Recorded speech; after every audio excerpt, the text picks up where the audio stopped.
Hello, it's Dr. Brian McDonough, and welcome to Staying Healthy Together. So, how much should you make of a 1 in a million chance of having an issue with the Johnson & Johnson vaccine? And why are they looking at it so closely today and for the next few days trying to figure out what's going on with clot issues in 6 women? Well, don't minimize what they're doing. What they're doing is very important. They're actually evaluating a potential side effect that they think could be a concern. Now, odds are overwhelming it's not related to the vaccine, but why wouldn't you check it? Why wouldn't you see if there's something there in that vaccine? Also, AstraZeneca has similar issues in that vaccine that could be problematic.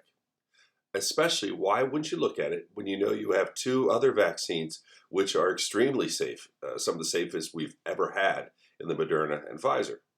So, what you do is you take a look and you find out if necessary, we can continue the vaccine program and get 330 million Americans vaccinated with the other two vaccines. If Johnson & Johnson comes back, there's some tremendous value because it's one shot. And one shot means that some people who might be reluctant to come twice or who are concerned about vaccines might be more likely to have one shot. That all is down the road. So what's the downside of looking at these vaccines?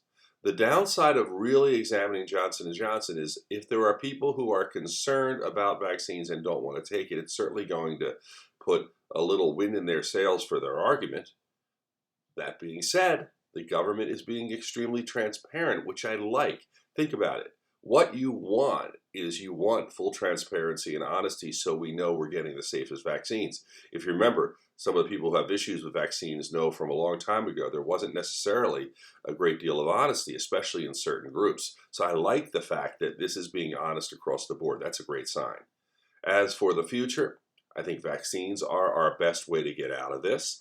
I think that as long as we continue to wear masks and social distance until we get to that critical number of people vaccinated, we should make progress and things should get better, as I keep talking about.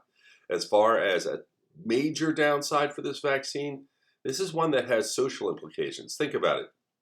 You have many people who believe that they may not have always gotten the best vaccines in the past. Certain groups have said that we may have been experimented upon years and years ago. Well, now you have a vaccine that is tainted in a sense.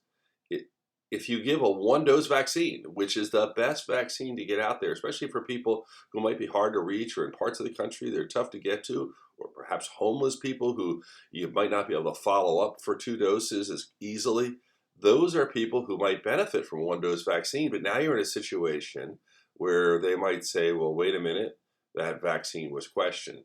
So what we need to do is make sure, beyond a shadow of a doubt, that this vaccine is safe before it comes back on the market. That's what needs to be done. The transparency needs to continue. I think we will get through this one way or the other. We're moving along, fighting in this pandemic.